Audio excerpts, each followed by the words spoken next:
A spyware that takes over your phone without you doing anything. Built in Israel, sold to governments, used on journalists, and linked to a murder, then turned on its own citizens. No court order, no warning. And a tech billionaire arrested for fraud and crimes far darker than that. This is the dark side of Israel's internet. There is a phone in your pocket right now, and if the right government wanted to, they could turn on your microphone without you knowing. Read every message you've ever sent, see every photo you've taken, track your location in real time, listen to your calls, access your passwords, watch you through your own camera, not hypothetically, not in a movie, right now, with a tool that exists, that has been sold, and that has been used on journalists, on activists, on the family members of a man who was then lured into a consulate and murdered. That tool was built in Israel. It's called Pegasus, and this is its story. Today we're in Israel, a country that has given the world some of the most astonishing technological achievements of the last half-century, the startup nation. A tiny country that punches so far above its weight in tech that Silicon Valley pays attention. Cybersecurity in particular is one of Israel's biggest exports, and for years, one company sat at the absolute top of that industry, NSO Group. NSO Group was founded in 2010 by 3 Israelis, Niv Karmi, Omri Lavi, and Shalev Julio. At least one of them was a veteran of Unit 8200, the Israeli military's elite signals intelligence division, essentially Israel's version of the NSA, and the breeding ground for a huge portion of the country's cybersecurity talent. The company built one product that mattered above everything else: Pegasus. Pegasus is, by any measure, the most sophisticated surveillance tool ever created for a mobile phone. It can infiltrate any smartphone, iPhone, or Android without the owner doing anything. No clicking a link, no downloading an attachment, nothing. In its most advanced form, it's what's called a zero-click exploit, meaning it can take over your phone completely invisibly with zero interaction from you whatsoever. Once installed, it can access your calls, your texts, your encrypted messages, WhatsApp, Signal, Telegram, all of it, your emails, your photos, your contacts, your location. It can activate your microphone and record ambient audio without having to be in a call. It can activate your camera. It leaves almost no trace. NSO has always said the same thing. Pegasus is only sold to governments, only for lawful use, only against terrorists and serious criminals. The Israeli Ministry of Defense approves every sale. It's a regulated export. That's the version of the story NSO tells. Here's the version that actually happened. In 2021, a consortium of 80 journalists from 17 media organizations across 10 countries published what became known as the Pegasus Project, the result of a massive collaborative investigation into a leaked list of 50,000 phone numbers that had been selected as potential surveillance targets by NSO's government clients. The numbers belonged to journalists, human rights activists, business executives, heads of state, 14 sitting presidents and prime ministers, including French President Emmanuel Macron, 180 journalists from organizations including The Washington Post, Reuters, CNN, The Wall Street Journal, and Al Jazeera, 85 human rights activists, 600 politicians. Let that sink in for a second. This wasn't a targeted counterterrorism tool being used against a handful of criminals. This was a surveillance infrastructure that had been sold to dozens of, many of them authoritarian, and used to monitor exactly the people NSO claimed it would never be used against. Among the clients, Azerbaijan, Bahrain, Hungary, India, Kazakhstan, Mexico, Morocco, Rwanda, Saudi Arabia, and the United Arab Emirates. Among the targets, a Dubai princess who was trying to escape her father, a journalist who would be dead within months.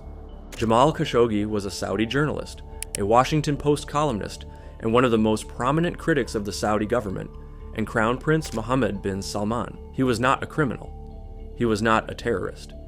He was a man who wrote columns that made a powerful prince uncomfortable. In 2018, Khashoggi walked into the Saudi consulate in Istanbul, Turkey, to pick up documents he needed for his upcoming wedding. He never came out. Saudi agents were waiting for him inside. He was killed. His body was dismembered. The murder shocked the world.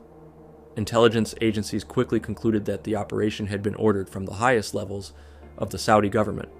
But what did Pegasus have to do with it? This is where it gets deeply disturbing. In the months before Khashoggi walked into that consulate, the people closest to him were being monitored. Omar Abdulaziz was one of Khashoggi's closest friends and collaborators, a Saudi dissident based in Montreal.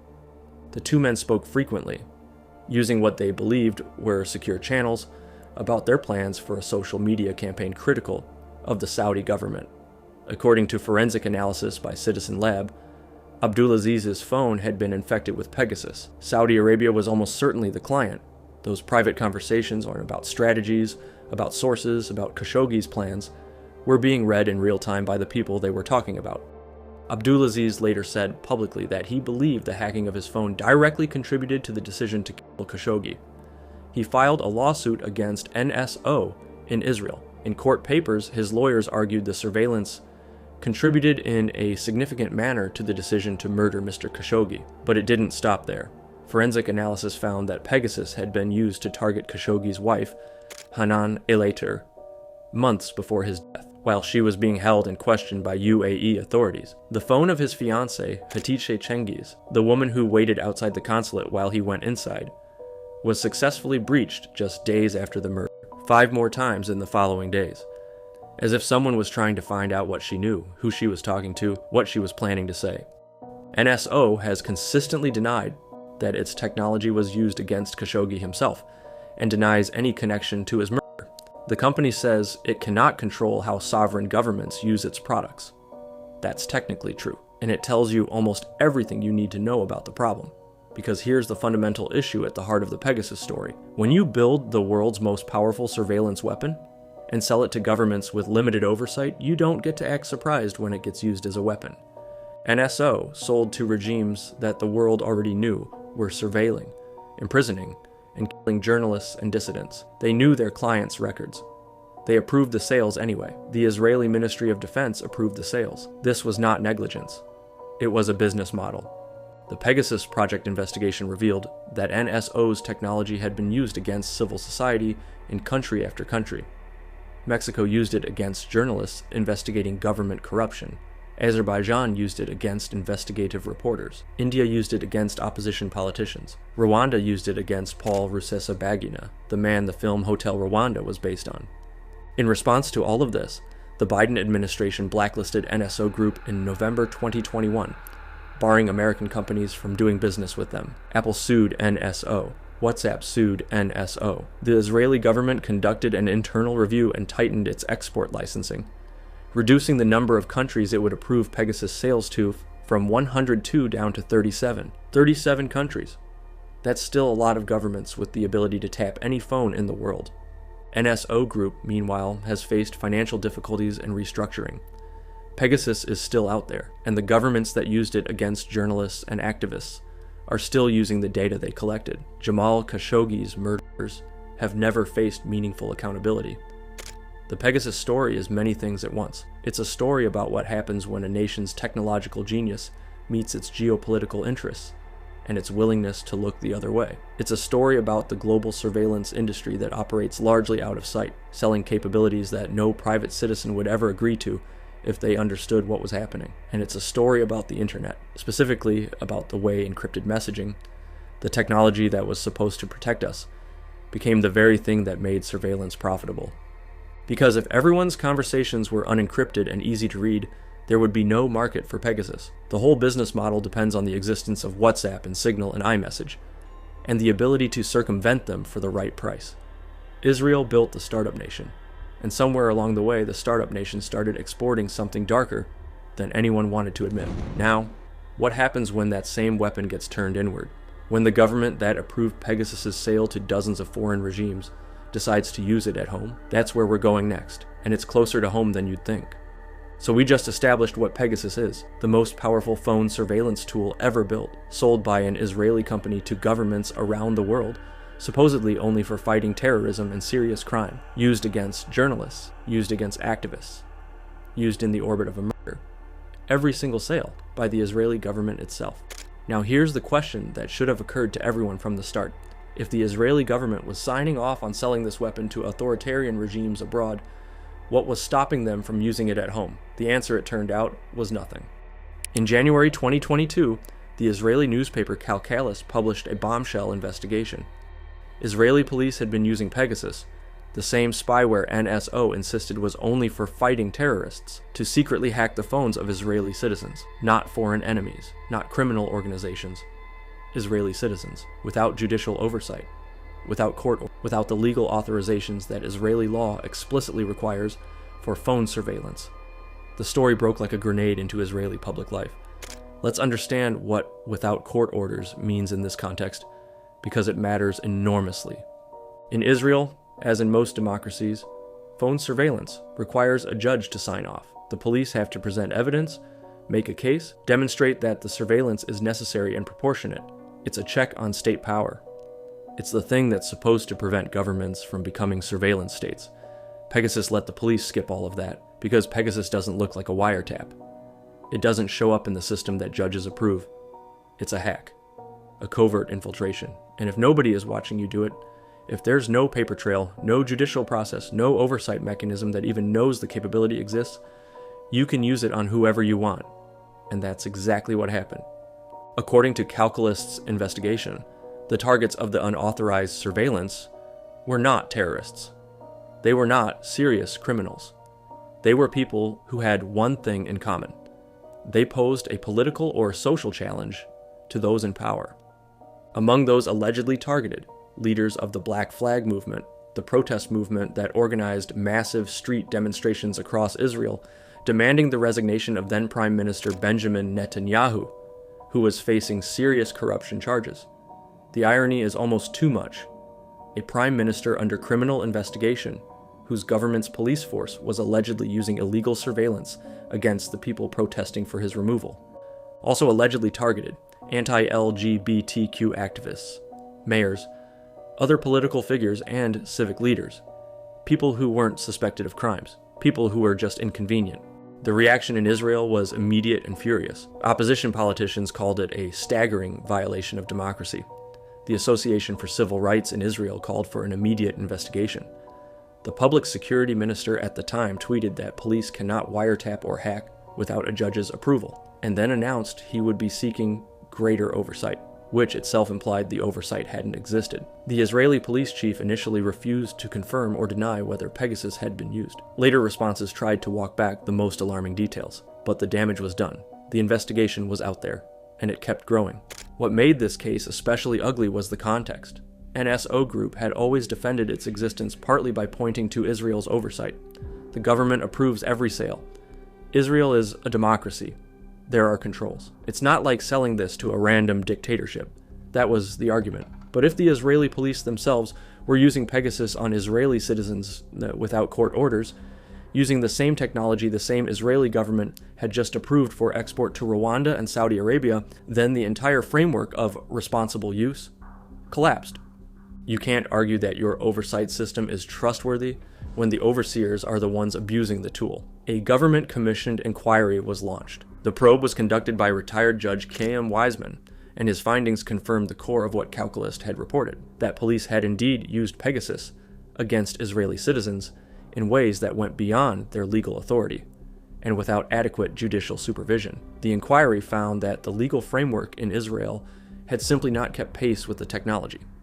Pegasus was so powerful, so new, and so covert that existing laws hadn't anticipated it. Police had treated it like a standard intelligence gathering tool, one they could use without the oversight reserved for formal wiretapping, when in reality it was something far more invasive than any wiretap in history. There's a detail from this whole affair that I find particularly chilling. NSO Group's own software contained a protection. Pegasus was programmed not to target phone numbers with Israeli. The company had built in a technical safeguard specifically to prevent Pegasus from being used against Israeli citizens.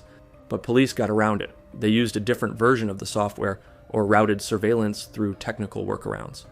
The protection that NSO had put in place to insulate Israel from the same fate as its clients, the dissident monitoring, journalist, hacking clients that NSO sold to, wasn't enough to stop Israel's own security forces from doing exactly what those clients did. Think about that. The company that said it built safeguards to protect democratic societies. The safeguards failed first in the democracy that built the software. The political fallout in Israel was significant but contained. Netanyahu was already out of office by the time the story broke. Several police figures faced scrutiny. The oversight framework for digital surveillance tools was reviewed and updated. Life moved on, but the implications didn't. Because what the Israeli police Pegasus scandal revealed, beyond the specific violations, was something structural. That once a government possesses this kind of surveillance capability, the institutions designed to prevent its abuse are not equipped to handle it. Not in Israel, not anywhere. Courts don't know what they don't know. Oversight bodies can't oversee tools whose existence is classified, and the people using the tools are the same people responsible for reporting their use. Pegasus wasn't just a product that Israel sold abroad. It was a mirror, and when Israel looked into it, what stared back was the same thing it had enabled in Azerbaijan, in Saudi Arabia, in Rwanda, a government watching its own people. 2 cases in, and both of them circle back to the same company. The same tool, the same question. Who watches the watchers? Our final case is different. It's not about surveillance. It's about a man who built himself into a symbol of Israeli success. A tech celebrity, a football club owner, a blockchain visionary, while allegedly running one of the most brazen financial and personal fraud operations in the country. And like everything in this series, the internet wasn't just where it happened. It was how it happened, how it grew, and how it finally unraveled. This is the story of Moshe Hogeg. The first 2 cases were about power, state power, surveillance as a weapon wielded by governments, against dissidents abroad, against citizens at home. Our final case is about a different kind of power, the power of image, the power of the internet to make someone look like a visionary when they might be something else entirely. A man who understood better than almost anyone how to use social media, crypto hype, and digital spectacle to build a persona, and how far that persona could carry him before everything collapsed. If you were following Israeli tech news in the late 2010s, Moshe Hogeg was everywhere. He was on panels at blockchain conferences. He was photographed with celebrities. He owned Beitar Jerusalem, one of Israel's most famous football clubs. He had the kind of public presence that gets described with words like visionary and disruptor. Someone who seemed to exist at the intersection of technology, money, and culture. Always moving, always building, always a step ahead. His companies had raised hundreds of millions of dollars from investors around the world through what are called ICOs, initial coin offerings, essentially crowd-funded cryptocurrency launches. You create a new token, you pitch investors on a vision, they send you money in exchange for coins, and the idea is that the coins will eventually be worth something as the underlying project develops. But in 2021, Israeli police arrested Hogeg and 9 co-defendants. The charges included fraud on a staggering scale, but then more allegations emerged. And that's when the case became something else entirely. Let's start with the financial fraud, because it's important to understand how it worked, and how the internet made it possible at a scale that would have been unimaginable even a decade earlier. The ICO boom was one of the wildest financial moments in recent history. Billions of dollars flowed into cryptocurrency projects globally, most of them with white papers, websites, and social media presences, but no functioning product, no verified team, and no meaningful accountability. The technology was so new and so poorly understood by most investors that the space was, in practice, almost entirely unregulated. Israeli prosecutors allege that Hogeg and his associates exploited this environment systematically. They raised enormous sums through multiple cryptocurrency ventures, Siren Labs, Stocks, LeadCoin, PumaPay, among others. Investors were presented with slick presentations, social media campaigns, and the promise of revolutionary technology. The companies attracted genuine attention. Hogeg's profile lent them legitimacy. His name opened doors. But according to prosecutors, instead of using the investment money to develop the products that had been pitched, the funds were diverted. Personal expenses, private business ventures, money that was supposed to build products was allegedly being used to fund lifestyles. The charges against Hogeg and his co-defendants included fraud, aggravated fraud, embezzlement, conspiracy, money laundering, and tax violations. The total sums involved ran to hundreds of millions of shekels, tens of millions of dollars by any exchange rate. But here's where the case becomes something genuinely disturbing, rather than just a corporate fraud story. As the investigation expanded, additional allegations emerged against Hogeg personally that had nothing to do with cryptocurrency. He was accused of sex trafficking and statutory rape. Prosecutors alleged that Hogeg used his wealth, his status, and his network, built partly through his digital presence and his position as a public figure, to exploit women and girls. The allegations described a pattern of behavior in which victims were brought into contact with Hogeg through intermediaries, and in which his power and resources were used coercively. These charges were deeply serious. They were not white-collar addenda to a financial case. They transformed Hogeg from an alleged fraudster into something far darker, a man accused of using the architecture of digital celebrity and financial power to prey on vulnerable people. The co-defendants on the financial charges did not face the same allegations. The fraud was apparently collective. The sexual crimes were allegedly personal. What makes Hogeg's case relevant to a series about internet crime isn't just that some of the fraud was conducted through digital platforms, though it was. It's the way the internet enabled the entire operation at every level. The ICO launches depended on internet marketing, on YouTube explainer videos, on crypto Twitter hype, on Telegram communities where investors exchanged excitement and drove each other toward buying in, on LinkedIn profiles and conference appearances that got amplified across social media.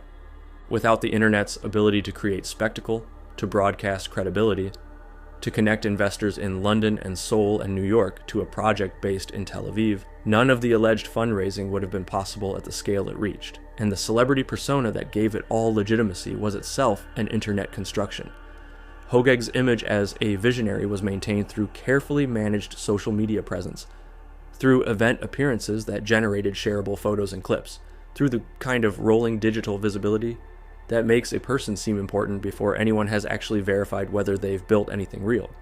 That's the con that the internet enables now in a way it never could before.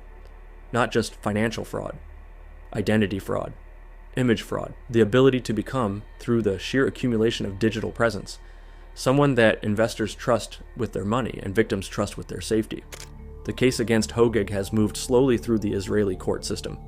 As of the writing of this script, proceedings are ongoing. He has denied the charges. The complex web of corporate structures involved in the financial allegations has made the case difficult to prosecute cleanly. What is already documented is the wreckage. Investors who put money into his projects and got nothing. Lawsuits from former employees and shareholders. A football club that became embroiled in controversy. A reputation that went from symbol of Israeli tech success to something that makes people look away. And a reminder that in the age of blockchain and crypto and digital celebrity, the tools for building trust have become the same tools for abusing it. 3 cases. 3 very different faces of Israel's relationship with internet crime. Pegasus, the most powerful surveillance tool ever built, created by Israelis, approved by the Israeli government, sold, used on journalists, orbiting a murder. The police force of a democracy, the same democracy that built and exported that tool, turning it on its own citizens without a court order, without oversight, without consequence. And a man who used the internet's capacity for image making and cryptocurrency's capacity for unregulated fundraising to allegedly build a criminal enterprise while standing in front of conference audiences talking about the future. Israel gave the world some of the most remarkable technology of the modern era, and some of the most remarkable ways to abuse it. That's what it looks like when you're this good at building things, and the rules don't keep up. That's Israel. Thanks for watching. If you've been with us through the whole series, you know the drill. Next country is coming. Subscribe if you haven't, and remember, the internet didn't create human greed, cruelty, or the abuse of power. It just gave them better tools. Which country should I cover next? See you in the next one.